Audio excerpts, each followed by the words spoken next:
Lance, last week before the Tech game, it was announced that you got a 1-year extension to your original contract. I guess, what did that mean to you to have that happen? Well, it's very humbling and appreciated through Travis Goff and Chancellor Girard that they've seen some of the progress that we've made in the program as a staff and everything. This is again continue to work towards stability and building this program the right way, and it's things that we've talked about of time sometimes, and of not like the time it'll take, but the time to maintain stability and do it the right way, and the timing of the hire, as we know, was very unique, and so all those things are greatly appreciated, and to announce it before we kicked off is good, because it ends a little bit of speculation that some of you all may have and things like that, and we get to go back and doing what we need to do. How did it come about from your perspective? Like, who approached who about? Well, where that came, those were discussions sometimes just in the holistic view that took place a little bit during the interview process, but more a couple casual conversations, and I don't even remember what day it was that Travis was in my office. Might have been it was one of our practice days. It might have been Sunday or something.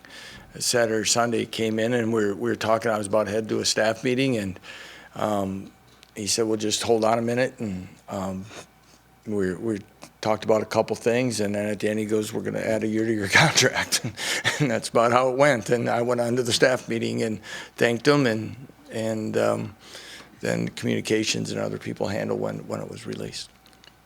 To kind of build off that, is that something you bring up on the recruiting trail, talking to prospective players? We've talked about our stability through the years. I think, we've talked about that since we arrived, and, with our staff and the amount of people that have worked together, and that continuity and stability is something that we have talked about. And I think, this extension will give us something else to kind of add to in that. Yeah, I think that is when you're looking at what this program has gone through, those are good signs to the locker room, recruiting, fan base, anyone that's affiliated with this or could be at some time of their life. I think that's all good. And majority of us, I think in our group, I don't think we have a lot of job hoppers on our staff. That's not how I've gone about my thoughts in hiring. Most of the time is sometimes you end up in situations where a guy will be with you for a year or two, but holistically, you look at my career, we've been able to matriculate recruiting classes through, okay? You don't see that very much anymore. Okay, it's not 10 jobs in 14 years or something like that. We're gonna look at it, and that's kind of where it's always been in our mindset. And going back to Friday, then, now that you've had the chance to look at the film again, what do you feel like you learned about your team after game one? Things that we're hoping to see, that we have good depth, within the drop, or I say between the guy who maybe went out there first, the guy that went out second. We got some good things there. We handled our business in a game that, in all respect, where Tennessee Tech's in a building process themselves, and that was a game that we probably should have handled and didn't let that get away from us or play through it the way we needed to, I guess is the best way to say that. So I appreciate that approach to us. We generated those bigger plays. We created. You saw what Lonnie was able to do. A lot of things there that kind of played off each other. So, and then of course in coaching, true coaching fashion, we saw plenty of things that have to improve, and those are being addressed already, and we'll continue to do that. I come to my own little deal. Whoever this Sirius XM in Topeka, stop calling me, okay? I'm not taking your call, okay? They call like twice a day. Coach Neil Brown had kind of a passionate message on Twitter for their fan base about losing a rivalry game and how much they'd invested in it. How difficult is it to be in that spot where, especially the first game of the year, you're playing a rival, to be able to turn the page as a program, forget about what just happened, the bad, and go forward? Well, I'm not in their shoes per se, but that was a big game that they hadn't played in a long time, and there's a lot of positives to that by playing on Thursday night. Probably great energy, focus, and emotional energy can be spent, and but it was a Thursday game, and now we play on Saturday, so. Young men across the country are pretty resilient. Okay, so I think, and then to follow it up with a conference game, probably the next best thing to grab a team's attention. But I'm more focused on what we need to do. I know Neil is, we've played him obviously last year. We competed against him when he was at Troy. He's an outstanding coach. He's an outstanding offensive mind, and they've done a good job, making additions to their program, and I know he'll have them ready Saturday night. JT Daniels played at USC, played at Georgia. He's their starter now at quarterback. Donaldson was listed at tight end and played running back and blocked a punt, had newcomer of the year honors in the Big 12. So he was probably a surprise to Pittsburgh, but after watching him on tape for a game, what were your observations on CJ? Pretty nice, what do they say, first time playing in college football. That's a pretty big, first start. Obviously if they listed him there, played him in other spots, not only for a freshman, can handle a lot. He's very talented in special teams, a big body to tackle. He's a special athlete that obviously they did a great job evaluating and getting him there, and I'm sure they'll continue to find ways to utilize him, and that's going to be a challenge for us anytime you have someone with that type of athletic ability, along with, you mentioned JT Daniels, a very experienced. He's been through a lot of things in his career, and experience environments won't bother him. He's back in an offensive system in which he started his college career. So you could see it on film, very comfortable in that, and you can see they're operating at a pretty good level. And that was quite a football game that could have went either direction Thursday night. Lance, you mentioned grabbing their attention with a conference game. Mm-hmm. Same for you guys, obviously. Yeah. And Friday night after your win, there were a lot of guys in here, your guys, talking about, yeah, but that's next. Yeah, but that's next. Did you emphasize that in the offseason leading up to that, or was that them, or where did that come from? There were some guys in the locker room I was very impressed with, even some guys who don't speak up a whole lot that were very much in that mindset right away, and that's a great sign of maturity and understanding, and that, let's celebrate this, let's enjoy this, but yes, there's more to come, and there's more that's going to happen, and the challenges are going to increase in a lot of different ways, by leaps and bounds here very quickly, and to see that is encouraging, really is, and it's and we have to maintain that mindset as we go through, because this is a challenging schedule that we have to be ready for each and every week. You made it clear that you're a big believer in you play who's on your schedule. Would you rather have a couple more, non-conference games to kind of work the bugs out before you jump into conference play, or does it matter? And I guess what are the advantages and maybe disadvantages of doing it this way? I wasn't here for scheduling and things like that, and where things play out. Somebody asked me this last night, and I said, well, you struggle to fit your schedule non-conference wise, and you're looking for different things, and sometimes when you fit the three, you had to go into week 4 maybe. So then you have to look at, now, would I rather play, right now, standing here before all of you, I'd rather play a conference game week 2 than have an open week and then go 10 more weeks. So by playing this game and having that open week later in the year, I think is beneficial.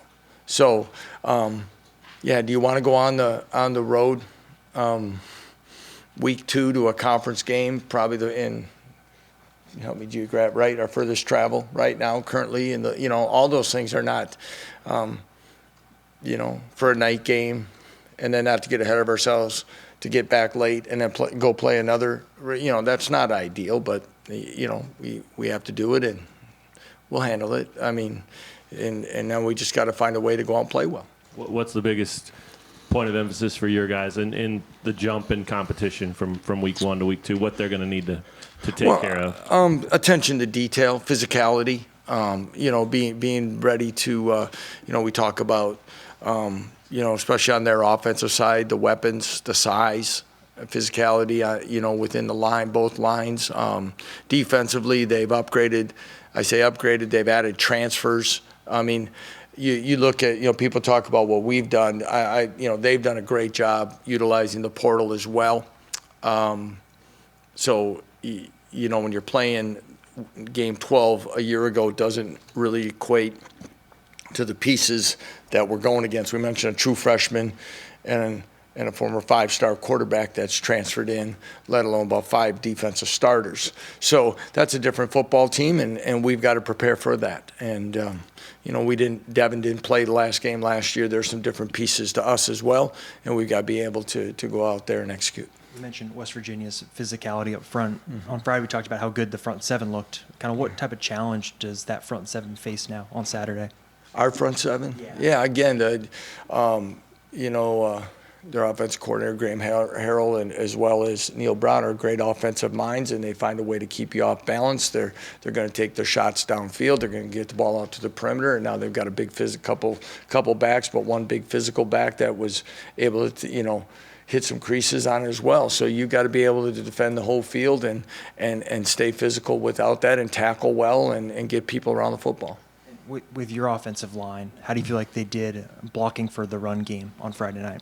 I thought we did. It was good. But again, that's going to change. We're always going to look for improvement. But I thought the first unit and then some. You saw each back show a little bit about what their strength is, and again, but I always say there's going to be. I think our statistics showed itself, but we've got to continue taking another step too.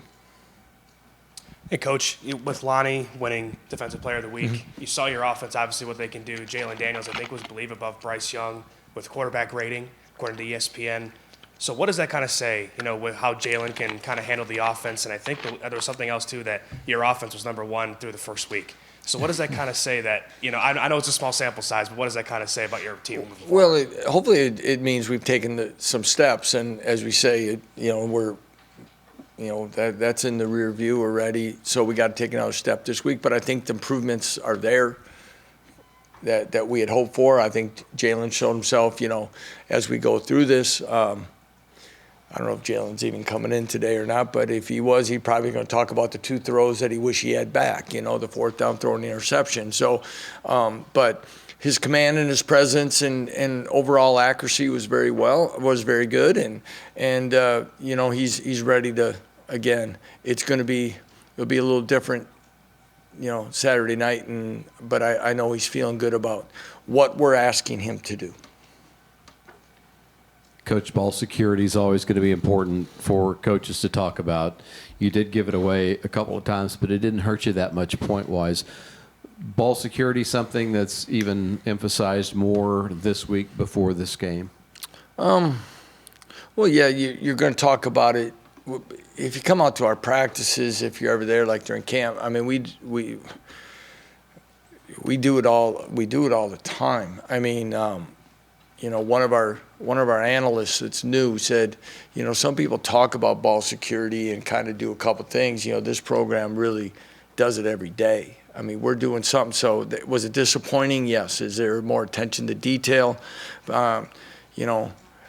Again, across the country, we talk about a lot of that is, between special teams and turnovers. You see it a lot early because there's just so limited live stuff that you do that you're trying to replicate it in different ways. But we have to be better there. I do like the point that you said. I thought sudden change, our defense handled really well.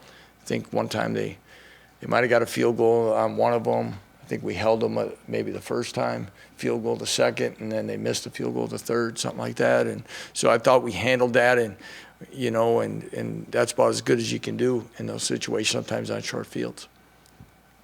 Does your team have confidence where you would want it to be, expect it to be, need it to be heading into this part of the schedule?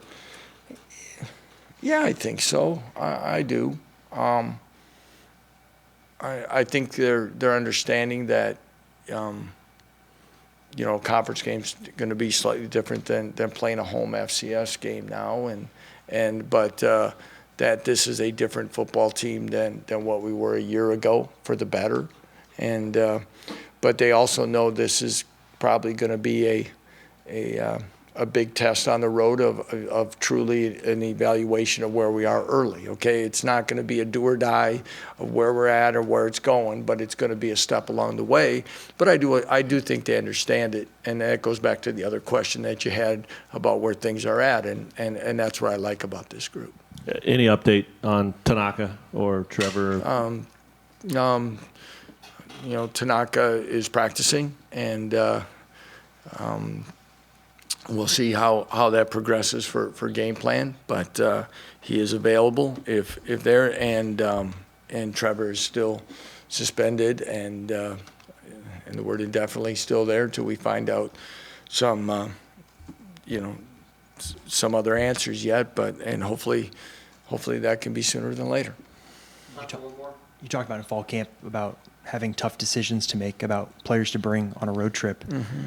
Do you feel good about the guys you're going to take? Where are you at in terms of the narrowing down that travel roster? Yeah, this game, we're at a 70 travel roster, so yeah, we took more than that to the home hotel this week because we felt you got to draw a line somewhere, but that you're always as you're looking at it, and hopefully you stay healthy and do those, but we got a good idea where that'll be. There's always.